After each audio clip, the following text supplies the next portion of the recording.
ticker. Oh, I see it. Hey, what's up, everybody? Thank you so much for joining us. I am very excited to introduce you today, Tristan Higgins, one of my good friends and a very smart friend. And we are privileged to have Tristan today with us. I am going to pass it on to Tristan, and Tristan is going to let us know what she does, which is very exciting. And I can't wait to learn all about what she does. Welcome. Oh my goodness. Roxanne, thank you so much for the introduction. I really am honored that you would want to chat with me on Facebook Live. And I will tell you, this is the first time I have done a Facebook Live. So hopefully I do all right. Oh, you do fine, I'm sure. All right. So, well, I think, please go ahead. So I am just so curious to hear all about you. So tell us what you do. Tell us what your background is, what your education is. We're here and want to learn all about you. Okay. Wow. Like a first date. So I'm a San Diego. I've been in San Diego for, 35 years or so. I went to school here. I got a theater degree. And then I went to law school, and I've been a lawyer for 24 years now. And I just recently decided to step away from corporate and entertainment law, where I most recently was at Sony, to focus exclusively on the topic that's near and dear to my heart, which is diversity, equity, inclusion. And I add intersectionality, which I can explain at another point. But to start a consulting and speaking firm called Metaclusive. And I created my own word, which turns out to be great when it comes to Google. Meta, so I think there's two inferences from the word meta. If you have scientists, they probably think metadata. And if you have comic book superhero geeks, they think metahuman. And so both of those work. The idea is that we are extra supercharged diversity and inclusion. That's the idea of Metaclusive. So we want to create a space where everyone feels represented, valued, and accepted. And those three things, to me, really are past the concept of diversity and inclusion, which is why I created the word Metaclusive. Wow, that is amazing. It's the work of a really smart person. Oh, thanks. Yeah. And creative, right? Like I guess I miss my theater roots. So if you have, if I speak to your audience, if somebody has me come into their company, I talk about superheroes all the time. I think part of that is that this is sometimes a very difficult subject. And so I try to do it in a way that's light, not to be disrespectful, but to help kind of ease people into things, right? Like even the fact that if you have a team of superheroes, whether you're a DC or Marvel fan, doesn't matter. Each of those superheroes has different powers, right? It's one of the ways that I like to approach it for the workplace. There's only one Aquaman, and there's one Superman, and each of them have different powers. And of course, they each have one guy who's really, really rich, but they all have their own abilities. And that is like what we're trying to create in the workplace, is you want different people from different backgrounds who speak different languages, that are different ages and from different places, because they can come together and give you these supercharged solutions in your business space. And of course, this is true everywhere, but I'm mostly focused on business. And, you get more innovation, you get stronger decision-making, and we know you get higher profit. I mean, it's all there, but I love to use the superhero reference for it, because it just, I don't know. Yeah. It sticks. People love it. I hope so. I'm surrounded by superheroes. You can't see it here, but I have, I love Marvel and DC. So I have both, sort of like the PC or the Apple. I got both, and Star Wars, right? I'm just surrounded by it. So I use a lot of that. I think it's very approachable, right? Hopefully it's approachable. So tell us, I'm going to throw your name, and tell us about the pronouns that you use. What do they mean? Significance? Yeah, absolutely. Well, I'm sure you and everyone else know what they mean as far as she and her. But in this context, I like to use pronouns after my name for a couple of reasons. Not the least of which is that I have a very kind of masculine presenting face and appearance. And so especially in online world, sometimes people think that I'm a guy, and it's better for them if I let them know right away. They should say, she, if they were talking about me. But the second reason that I do it, and that comes up more often than you can imagine, perhaps. But the second reason I do it is that there are so many people in our society who don't have the pronouns that are normally assigned to them by you and I and everybody else on the street don't fit. They don't feel right. And so one of the ways that I can help be metaclusive and help make space for those people is to include the pronouns myself. Because for me, I do line up. She and her feels good. I'm, female bodied, I'm female identified. But if I have a friend who isn't, they might not want to share their pronouns. But if I do it first, it creates space for them to do it. And so that's why I always do it. I think you'll see it more and more often, even, maybe it's a kind of an inside group still, but even on my LinkedIn, I'm starting to see it on quite a lot of people. And, you'll see even unusual pronouns, right? You'll see Z and Zer, but I think the most common is you'll see they or them, if somebody's non-binary or gender non-conforming. And though I don't claim any of those identities necessarily, I definitely am gender non-conforming in the sense that a lot of people see me and think I'm a dude, and I'm not. So thank you for asking. That's why I like to do that. And I would encourage people to do it. You certainly don't have to, I don't want anyone, in this space, we don't want people to feel like they have to do that, because some people just don't feel comfortable. It doesn't feel right to them. But if it does, it's a great thing to put in your email footer. It's a great thing to put on your Zoom, link like you've done here for me. And and if people want to know more about that, they can certainly reach out to me. I'm happy to talk about this stuff all day long.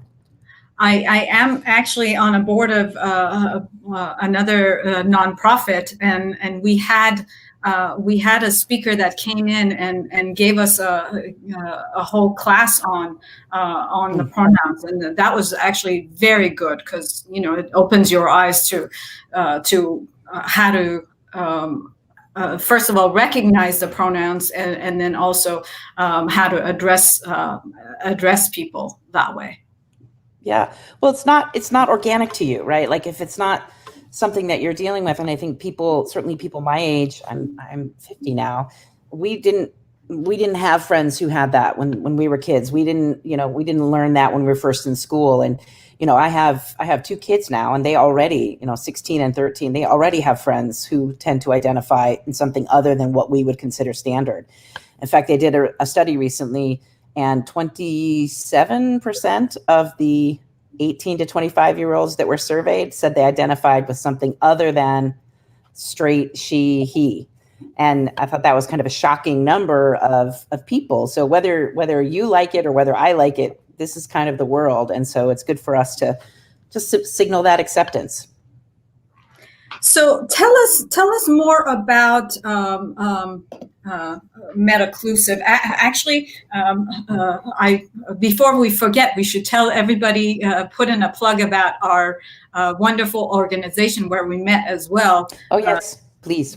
Lawyers Club. Do you want to tell our audience a little bit about Lawyers Club? Oh gosh, I would love to.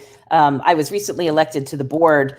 I say that in passive voice, but I lobbied really hard to be elected to the board and was lucky enough to make it. And I am responsible for membership development. So anytime I have a chance to talk, I will be mentioning the Lawyers Club. Lawyers Club is one of the biggest, I think, specialty bar in town. And it was founded in the mid-'70s by a group of women attorneys. And they were not allowed to eat at the Grant Grill, which is a restaurant downtown in a very prestigious hotel that many people know about. And so they went into that restaurant and sat down and would not leave until they were served. And out of that, they started a group called the Lawyers Club. And of course, everyone is welcome to join. But the focus of the group is to advance the status of women in law and society. And it is a feminist organization through and through. In fact, when I just took the oath, Justice McConnell, who swore us in, had us state that we were proud feminists and would never apologize for it. And I just love that. So practically speaking, it's a fantastic organization in town for networking. It's primarily attorneys, but obviously we're lucky enough to have people like you, Roxanne, who join us, business owners. Actually. What's that? I am very thankful that you let me into your club. Well, I didn't, of course, anyone is welcome, but I do, I really do appreciate it. And, tons of just really connected, powerful people in San Diego are part of the group. And there's lots of great education and CLEs for those who need it, networking events for those who don't. And if you are interested, I would sure love it if you would reach out to me, because I will help connect you. And that's part of our job is we have a lot of sponsorships, but we are a member-driven organization. And so, and I'm really thankful, because you and I don't think we would have met if it wasn't for the Lawyers Club. I mean, maybe we would have, but well, yeah, it's both theater lovers, so we probably would have met through theater as well. We would have, although I'm missing my Broadway San Diego this season. I don't know about you, but oh, it's so hard not to go out and see live theater. It is. Oh my goodness. Tell us more about Metaclusive. Okay. If people are reaching out to you for speaker opportunities, what is it that you talk about? How does your business work through Metaclusive now? And how do you? Is it law related? Is it speaking related? How do you make money in that business? Tell us more about this. Okay. Well, the services that I provide through Metaclusive kind of break down into 4 big areas. First one is keynote speaking, like you just mentioned. And the second one, so keynotes, of course, are large gatherings of people where hopefully I'm funny and can help entertain a big corporate event while teaching. And the second type is trainings and workshops, which are more, smaller groups of people. And the difference between trainings and workshops are really just time and exercises versus just me chatting at you. And then there are organizational work. So that's really my bread and butter, which is where an organization, a corporation or a large organization, mid-sized to large organization, I think, would give me a call and say, hey, Tristan, we're trying really hard to do the right thing. And for whatever reason, either we're not moving as fast as we'd like to, we are having some trouble, or we haven't started yet. And we would like help in creating a more inclusive environment, right? And focusing on Metaclusive. And hopefully my message of belonging is really, is striking them. And so in that situation, I can do an assessment. I work with the team. It's a pretty intense process. We come up with areas where that business can make improvements, areas where they maybe are doing better than they thought they did. And really the idea is to make sure it's like a diagnosis by a doctor, right? You don't want to fix a problem that you don't have, and you can't fix a problem if you don't know about it. And after that, I can do more work with the organization to actually help them implement those changes and to really help them move along that path. And then the fourth type of service is executive coaching, one-on-one. So if you have, I think where this kind of comes in play is you've got a CEO who's very well-meaning, but is maybe not quite using the right language, or is uncomfortable and doesn't know how he or she should move forward. And they're not going to feel comfortable getting training like that in a big group of their employees. And so one of the things that I do is I can sit with them in small segments of time, because it's a little easier for CEOs to do short bits. And they can ask me any question they like, and I won't be offended. I can help them with race, gender, religion, veteran status, disability, and really anything you can think of as far as my expertise. I identify as a butch lesbian, non-gender conforming in some ways. I'm an atheist, and I'm a woman, right? So I've got a lot, and I'm disabled. So I have a lot of my own experience with these categories. Obviously, I'm quite white, so I don't have personal experience with race as far as not being white, but I really like to approach and am qualified to talk to my clients about all of the different types of diversity. And, when I like to say you either have a company who is just getting started and they need some help, that's great for me. They've done tons of stuff, but now maybe they just want a fun speaker, or they want to move into a new area, especially if they want to talk about gender. That's one of my real expertise, is talking about LGBTQ plus diversity and inclusion, gender identity. One of the topics that I teach is just how many genders are there. That one's a pretty good one. I have a new presentation that I'm working on called Yes, All White People, which is about white privilege. It probably makes sense. I can talk about, generally speaking, how to be metaclusive. I have talked to people about the numbers, the nitty gritty. Why is it important for them to be metaclusive? Why should they care about D&I?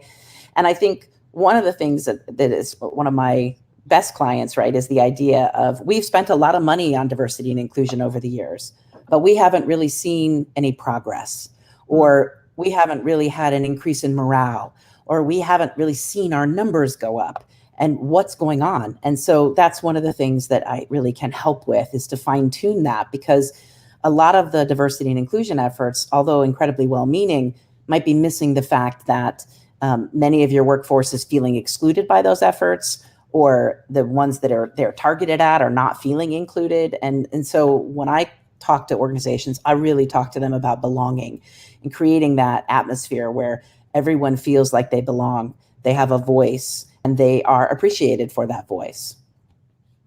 How does your law degree come into effect with what you're teaching now? Well, it's a good question, right? Because you don't need to be a lawyer to do what I do right now, because I'm not strictly practicing law. Of course, I'm maintaining my law practice and my law license. But what it means is that I can offer maybe additional insight to someone else who's doing this work who doesn't have a law degree, because I do have a tremendous amount of experience in, I won't say strictly employment law, but in diversity in a business, what that looks like when it's not present, how companies can deal from a legal perspective with things like an employee who is transitioning genders in the workplace. Not technically transitioning genders, but transitioning in the workplace. And I understand what happens if you get it wrong. So what I've really added to recently is my knowledge of the business numbers, right? I've always understood the legal aspects of it. So I understood the personal aspects of feeling excluded, the legal aspects of the consequences of exclusion. And now I really can understand and explain the business benefit, and as well as the business cost right on the other side of that, if you're not including everyone and if you're losing your best people, for example. So I think I like to say that, you certainly don't need to have a degree to do what I do, but I think it helps, gives you a little something extra. And, there you go. I have that legal brain. So I can't help to think that with what you do, you are needed all over the country. So how does COVID affect your business? Do you travel a lot? Were you traveling a lot? How is the current environment affect your business?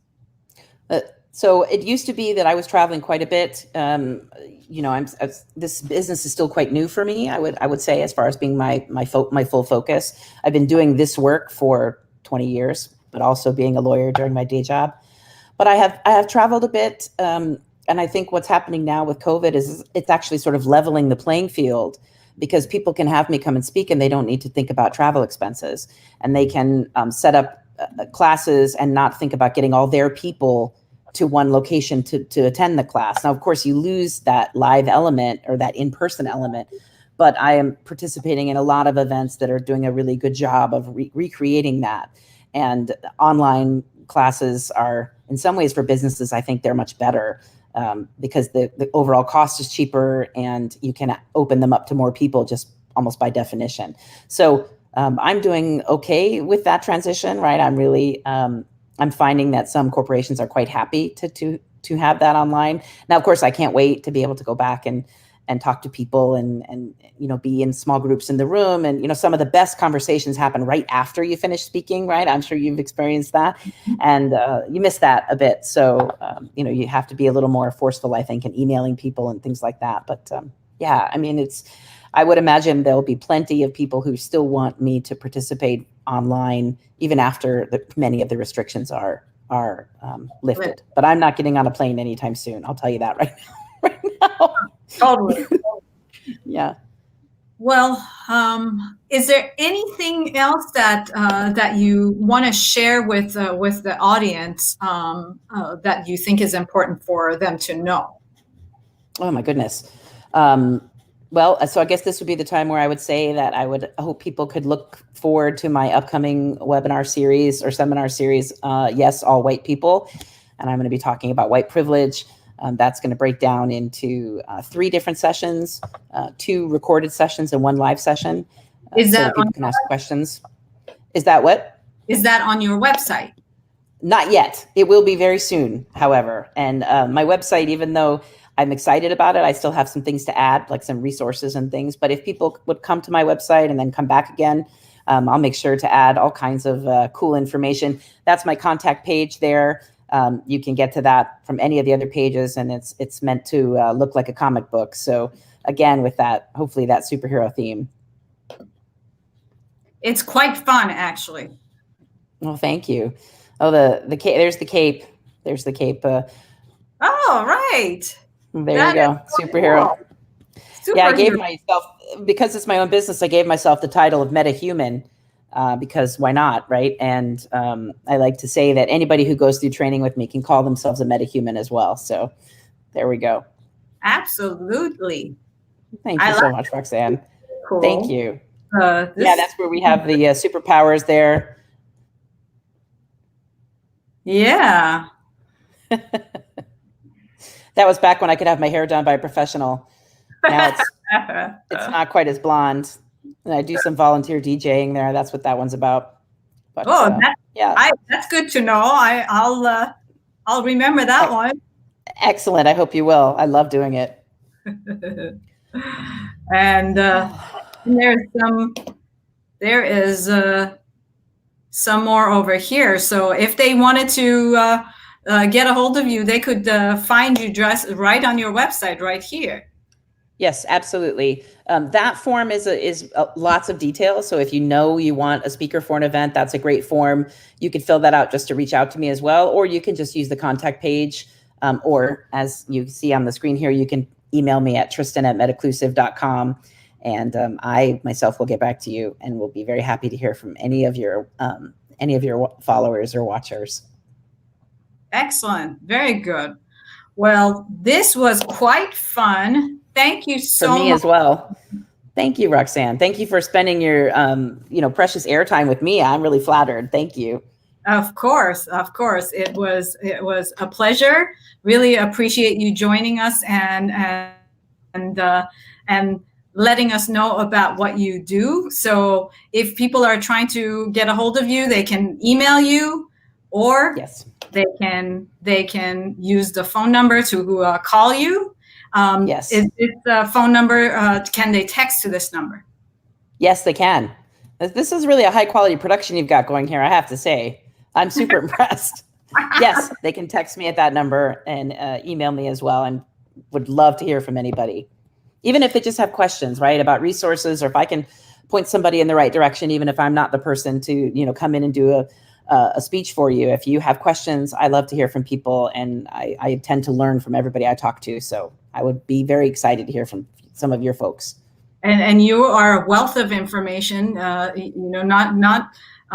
only a very well-versed person, but also an attorney for a number of years. So you're a resource and a wealth of information. Thank you. Thank you so much, Roxanne. It was really an honor to be able to talk about what I do. It's really lovely that you gave me that opportunity. Thank you so much. Thank you, and we'll see you soon. We appreciate you. Thank you, Roxanne.